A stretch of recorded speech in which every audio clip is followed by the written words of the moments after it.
하나님 말씀 보도록 하겠습니다. 하나님 말씀 창세기 16장입니다. 16장.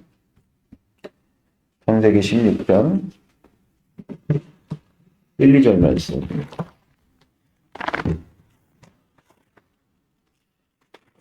같이 읽겠습니다. 시작. 아브라함의 아내 사레는 출산하지 못하였고 그에게 한 여종이 있으니 애굽 사람이요 이름이 하갈이라. 사레가 아브라함에게 이르되 여호와께서 내 출산을 허락하시지 아니하셨으니 원하건대 내 종에게 들어가라. 내가 혹 그로 말미암아 자녀를 얻을까 하노라 하매 아브라함이 사레의 말을 들으니라. 네. 자, 오늘은 율법과 은혜라는 제목으로 하나님 말씀을 나누도록 하겠습니다.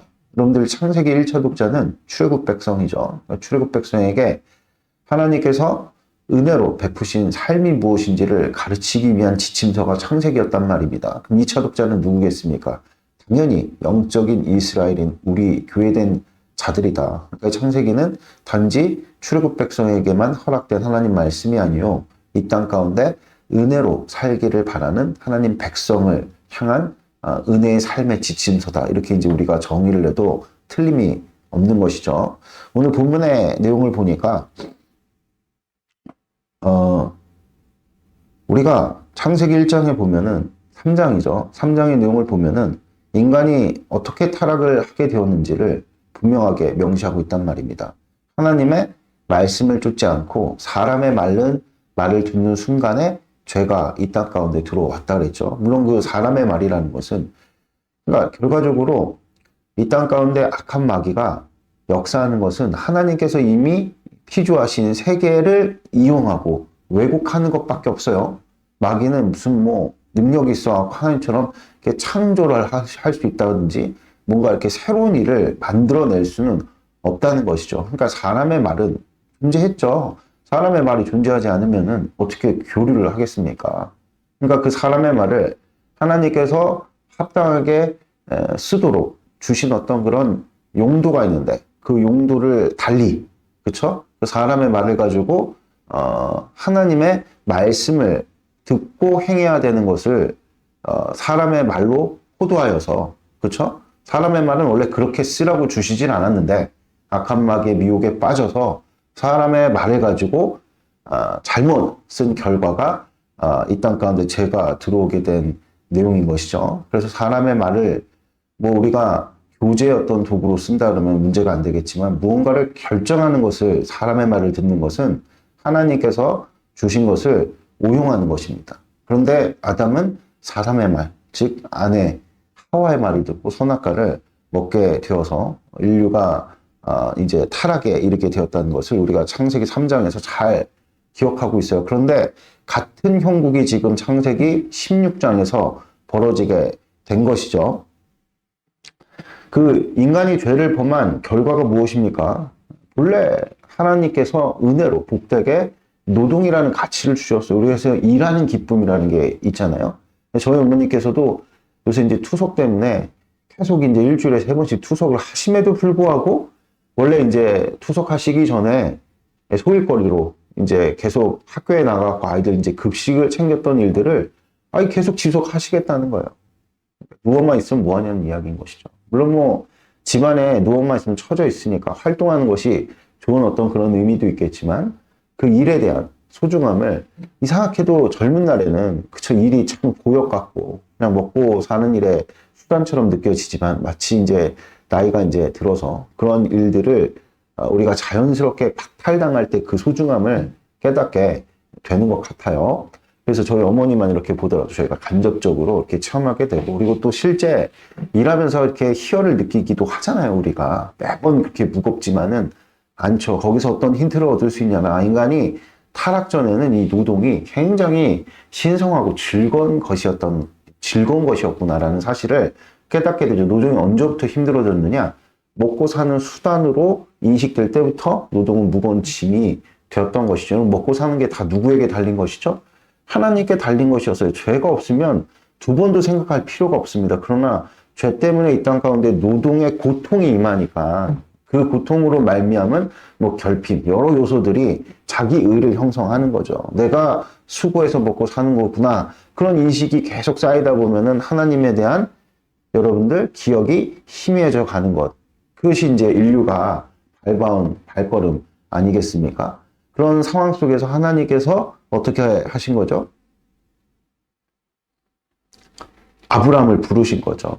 그러니까 아담 이래 인간은 지속적으로 타락을 해서 앞서 밝힌 것과 같이 이 같은 뭐 고통의 문제라든지 고통의 문제로 비롯된 이 불만족의 문제들이 계속 쌓이게 될 때 인간 세상에 지속적으로 이제 저주가 흘러들어오고 우리도 마찬가지로 좋은 생각, 긍정적인 생각하면 긍정적인 일들이 일어나겠지만 삶이 그렇게 우리를 긍정하게 만드냔 말이에요. 계속 나쁜 생각하고 인류는 하나님의 형상을 닮아서 우리의 말에 힘이 있단 말이에요. 계속 불평, 불만 쏟아내고 그럼 내 인생이 그렇게 바뀌어지게 되는 이 입술의 고백으로 말미암아 저주의 일들이 계속 이제 삶 가운데 임하게 되고 그리고 죄라는 어떤 본질이라는 것은 어떤 것입니까? 하나님의 자리를 차지하겠다는 거잖아요. 악한 마귀가 사람의 말을 오용했던 그 내용이 무엇이냐면 사람의 말 가지고는 이제 하나님의 뜻을 받들어서 세상 가운데 하나님의 말씀을 선포하는 하나님의 통치의 대리의 일로 사용하도록 주신 것이 사람의 말인데 오히려 그것을 가지고 하나님의 자리에 서가지고 마치 내가 하나님 마냥 그쵸? 세상을 움직이려고 하고 모든 상황을 나 생각으로 나 중심으로 편지하려고 하는 이런 오용된 그런 어떤 인간의 말이 계속해서 꼬리에 꼬리를 물고 이제 전개가 되다 보니까 그걸 이제 성경에서는 죄가 관영했다, 죄가 가득 찼다 이렇게 이야기를 하죠. 그래서 이 죄의 관영은 곧 인간이 하나님 자리를 차지하는 어떤 그런 시도들이다 이렇게 정의할 수 있겠는데 그 절정이 어떤 것이었습니까? 우리가 창세기 11장에서 밝힌 바벨탑 사건이었죠. 실제 그래서 인류가 규합을 해갖고 어떤 짓을 벌였습니까? 오히려 사실은 노아의 방주 사건보다도 노아 때보다도 더 어떻게 보면 타락한 인간상을 우리가 볼 수가 있는데 어쨌든 주님께서 그러한 정말 이제 드러내놓고 하나님을 욕보이는 이런 인류에 대해서조차도 하나님께서 약속하신 것이 있기 때문에 다시 물로 심판하시지 아니하시고 불심판은 언제라 그랬어요? 최후 심판. 그래서 주님께서 심판하신 내용이 언어를 가르신 일이었다. 이것을 이제 우리가 배웠죠. 어쨌든 그런 어떤 하나님의 자리를 차지해 보겠다는 그 절정에 치닫던 그 사건이 바벨탑 사건입니다. 그러니까 그 이후에 이제 하나님께서 아브라함을 부르셨잖아요. 그러니까 이렇게 인류가 계속 치닫다 보면은 결국 남는 건 뭐밖에 없습니까? 불심판밖에 없어요. 영원히 영벌을 받을 수밖에 없는 이런 그리고 또 인간이 그런 처지가 되면 하나님께서 만드신 이 피조 세계가 완전 엉망인 것이죠. 그래서 주님께서 이 세상을 사랑하셔서 어떻게 하셨습니까? 구원의 계획을 세우실 때 아브라함을 부르신 겁니다. 그리고 이제 주님께서 궁극적으로 아브라함을 통해서 회복하시고자 하는 내용은 에덴의 회복이죠. 인간이 잃어버렸던 에덴. 그래서 참 특이하게도 하나님께서 가나안 땅으로 누굴 부르셨습니까?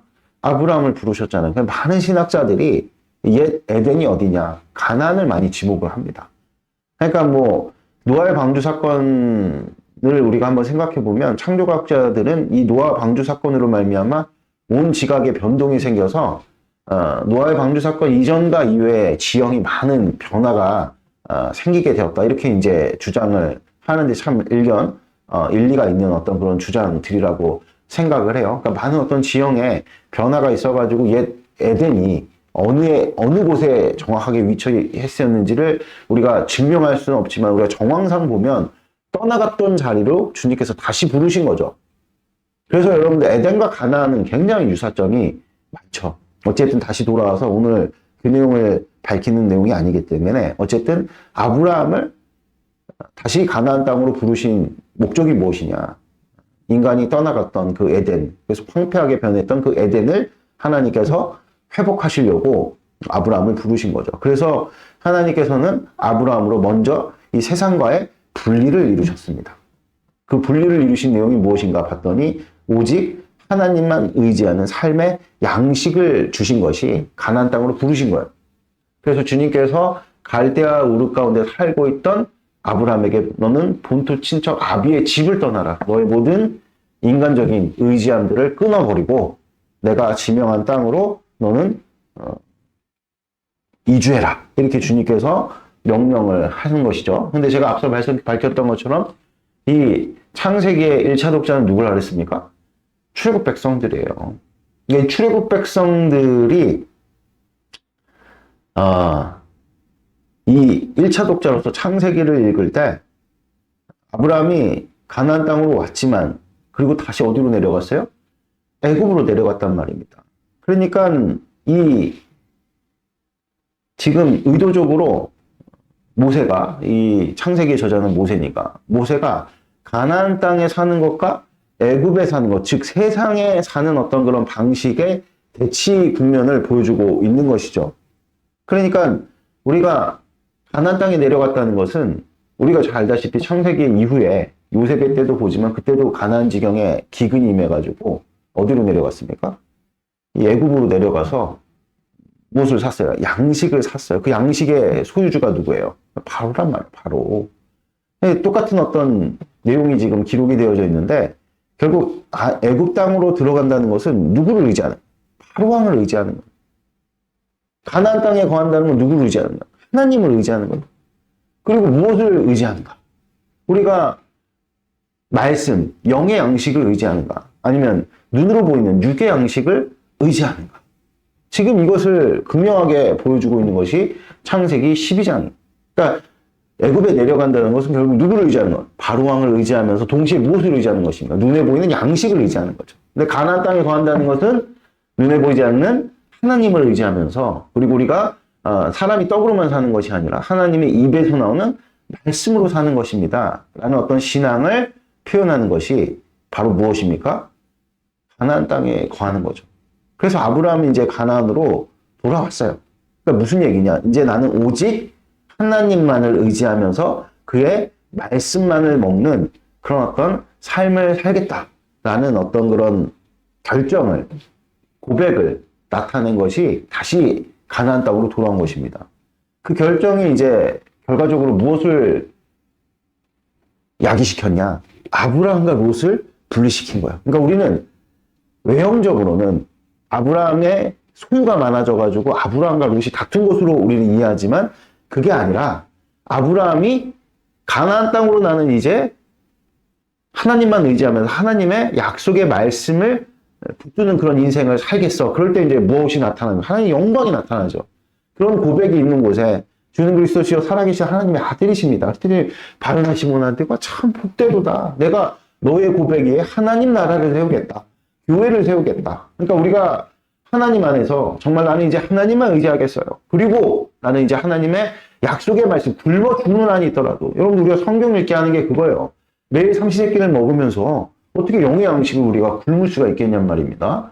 결단을 딱 내릴 때 나는 이제 하나님의 약속의 말씀만을 붙들고 살겠습니다. 라는 결단이 딱 이르니까 하나님의 영광이 비추니까 어둠이 여러분들 숨어 있을 수가 없는 거죠. 다 드러나는 거예요.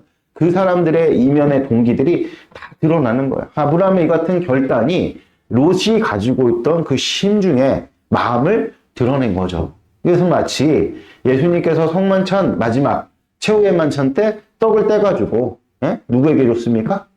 유다에게 딱 주니까 그 접촉의 거룩법으로 말미암아 예수님의 그 거룩하심이 한마디로 얘기해서 하나님의 영광이 이 유다에게 딱 비치니까 유다가 가지고 있었던 그 심중이 확 드러나니까 사탄이 동의한 것으로 여기고 쑥 들어간 거예요. 유다가 가지고 있던 심중의 내용이 무엇입니까? 하나님의 은혜를 의지하기보다 자기 의로 가득한 그 마음이 쑥 드러나니까 아이고 사탄이 여기가 내 집이로구나 쑥 들어간 거죠. 그리고 그때로부터 이제 공동체에서 유다가 분리가 돼서 예수님을 어떤 파는 그런 어떤 내용들로 이제 전개가 되는 것을 우리는 익히 알고 있다는 것입니다. 그래서 먼저 가나안 땅에 딱 임하니까 내가 이제 그렇게 살겠습니다 라고 결단하니까 하나님의 영광이 딱 임하니 분리가 일어나죠. 이게 우리도 마찬가지라. 우리가 하나님 안에서 여러분들 결단을 딱 하게 되면 나 이제 하나님만 의지하고요. 하나님의 약속의 말씀을 붙들고 살겠습니다. 그러면 우리 삶 가운데서 거룩한 일들이 벌어지게 되는 대부분 분리의 일들로 그러니까 악한 것들, 악한 성향들, 악한 관계들이 끊어지는 일들로 우리 삶 가운데서 역사를 하게 되죠. 그래서 우리가 예수님 인격적으로 다 만났을 때 교제권이 이렇게 변하죠. 삶도 변하고. 그래서 여러분들 가나안 땅을, 그쵸. 이것을 이제 우리 삶 가운데, 적용을 좀 해보면, 이게 이제 아브라함이 가나안 땅으로 와서 내가 이제 살겠습니다. 이게 무엇을 의미하느냐?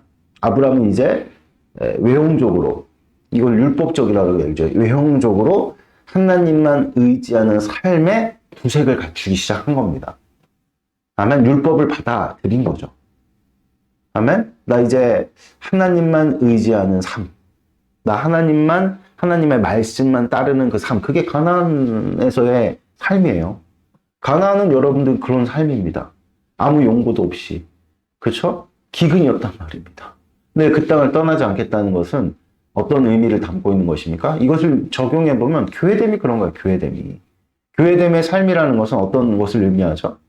하나님만 의지하고 눈에 보이지 않는 하나님이 나의 주인이시오. 그리고 이 땅에 여러 가지 눈에 보이는 양식을 쫓는 삶이 아닌 하나님의 약속의 말씀을 쫓아 사는 어떤 그런 삶의 결단이 교회됨이에요. 교회됨의 삶의 양식이 결국 아브라함이 가나안 땅에 살겠다는 어떤 굳은 의지를 표명하고 실제 가나안 땅에 거한 일이죠. 그래서 외형적으로 하나님을 의지하는 삶에 이제 구색이 딱 갖춰준 것입니다. 그러나 이제부터 본격적으로 여러분들 하나님의 약속을 의지하는 싸움이 시작된다는 사실을 오늘 성경이 우리에게 분명하게 보여주고 있다는 것입니다. 그래서 영적 전쟁이라는 것은요, 교회됨을 사는 이들에게 해당되는 말이에요.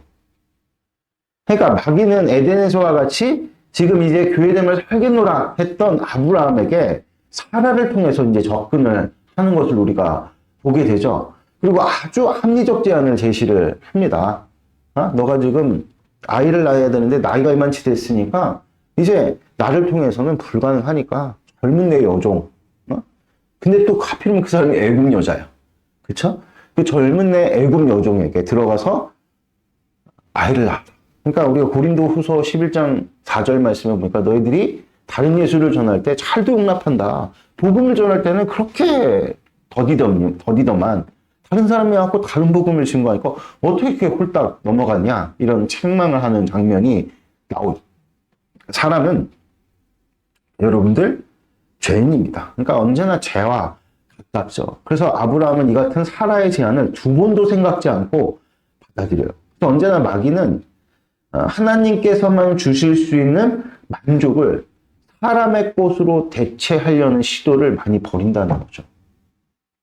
우리가 그래서 깨어있지 않으면 이 같은 마귀의 미혹에 넘어가면서 우리가 외형적으로는 하나님만을 따르고 하나님의 말씀만, 양식만을 내가 취하는 인생을 살겠노라. 그러면은 여러분들 사람이 떡으로만 사는 것이 아닙니까?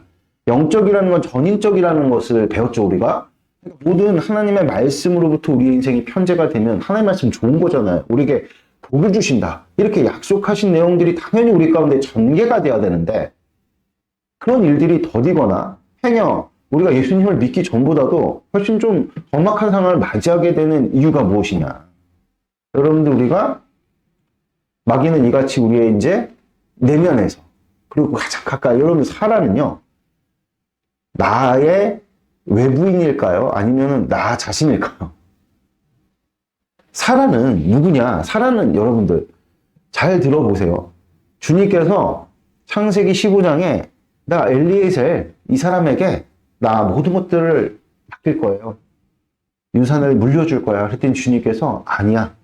오직 내 몸에서 날 자손만이 너의 모든 유산들을 어떻게 한다 그래요? 이어받을 자야. 이게 무슨 뜻이냐?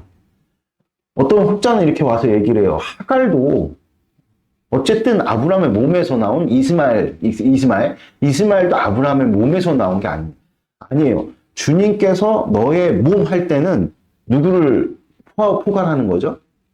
사라를 포괄하는, 이게 창세기 1장부터 나와요. 남자와 여자가 부모를 떠난 남자에게 여자가 와갖고 연합하는 게 뭐라 그래요? 그게 부부예요. 그러니까 부부는 한 몸입니다. 그래서 아담이 타락 전에 하와를 뭐라고 부릅니까? 너는 내 뼈 중에 뼈요, 내 살 중에 살이다. 한 몸이야, 한 몸. 아멘? 그러니까 주님의 이 약속은 결과적으로 너의 몸에서 나올 자손만이 너의 대를 이을 자손이야. 이거를 주님께서 말씀하신 것은 누구에게서 그 자손이 나온다는 거죠? 아브라함과 한 몸을 이루고 있는 누굽니까? 사라를 통해서 주님께서 그 자손을 주시겠다고 약속한 겁니다. 그러니까 얼마나 지금 사라의 말이 아주 마귀의 말과 같이 참 강교한 말이냔 말이에요. 살짝 주님의 그런 어떤 의도를 경계시켜서. 근데 우리가 깨어있지 않으면 이러한 사람의 말에 미혹되겠습니까? 안 되겠습니까? 당연히 미혹이 되죠. 그러니까 우리가 여러분들 그냥 교회 생활이라는 양식을 외형적으로만 취할 뿐 아니라 우리 안에 이제 벌어지는 이 같은 영적인 전투에 대해서 민감하게 깨어 있어야 된다는 사실을 오늘 주님께서 모세를 통해서 첫 번째로 누구를 가르치시는 거죠? 1차 독자인 누굽니까? 1차 독자인 누구예요? 이스라엘 백성들에게 가르치시는 거예요. 이스라엘 백성들이 가장 많이 미혹을 느꼈던 게 무엇이냐면 이방인들과의 결혼이에요. 이 문제 때문에 하여튼간 이스라엘 백성들이 출애굽 과정 가운데도 환난을 많이 당하거든요. 그러면서 신명기에 특별히 20장인가요? 거기에 보면 이방인들과 섞이지 말 것을 주님께서 아주 강력하게 명령하고 계십니다. 그러니까 오늘 보면 그냥 사라의 여종이 아니라 거기에 뭐라고 이야기를 하냐면 여기 볼까요? 거기 3절 읽을게요. 시작. 아브라함의 아내가 그 여종 애굽 사람, 애굽 사람이라는 것을 명령한다는 거예요. 특별하게. 이방이었다라는 것을. 그리고 이제 이 이스라엘 백성들이 어디서부터 나왔습니까? 애굽으로부터 나왔단 말이에요. 애굽은 세상을 상징하는 거죠. 그러니까 그러니까 단지 하나님께서 율법적으로 이방인들하고 섞이지 말아라. 이걸 주님께서 말씀하신 것이 아니라 그만치 영적인 싸움이 치열하다라는 것을 주님께서 보여주고 계시는 겁니다. 아멘? 할렐루야? 그러니까 너희들이 이방인들과 결혼하지 말라는 이 말씀이 무슨 뜻이냐면은 오늘도 마찬가지인 게 사실 아브라함이 그 하갈을 취한 사건보다도 먼저 지금 뭐에 이렇게 둔감했습니까?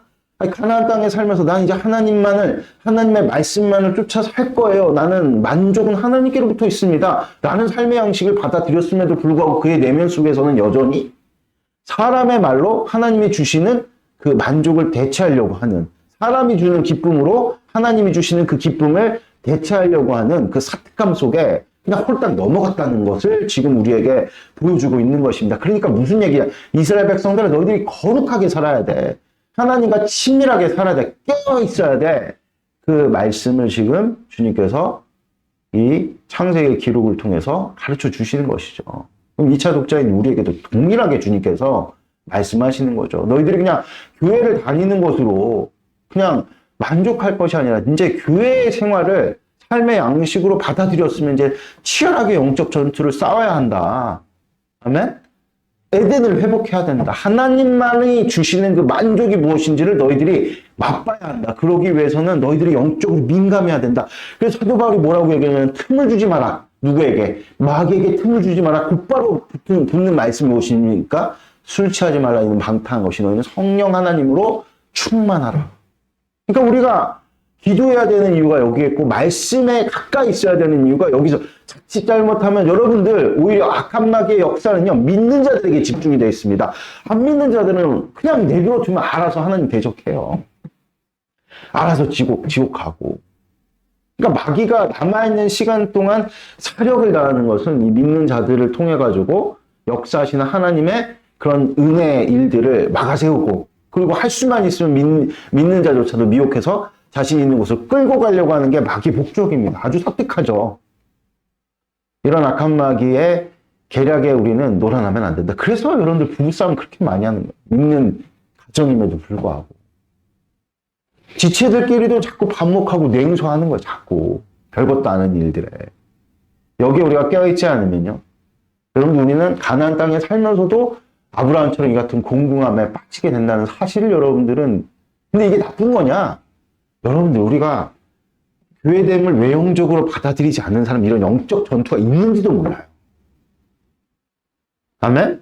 아니 가나안 땅에 살겠습니다 했으니까 이런 일들이 벌어지는 거지. 그냥 여러분들 애굽에 거했으면은, 그러니까 하나님께서 우리에게 주신 이 삶의 양식을 받아들이지도 않으면 그냥 빼앗긴 채로 아내가 어디 있습니까? 그냥 세상에 노예되고 종되고 살아가는 거죠.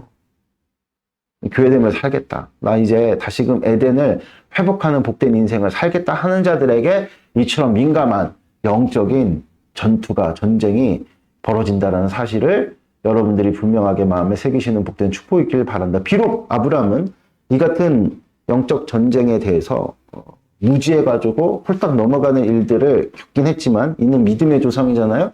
신앙에 대해서 굉장히 진지했던 자입니다. 그리고 주님께서도 그런 어떤 순수한 아브라함의 마음을 취하셔서 그의 이 같은 영적 전쟁에 있어서 패배조차도 주님께서 교부제로 이용하셔서 지금 누굴 가르치고 계시는 거예요?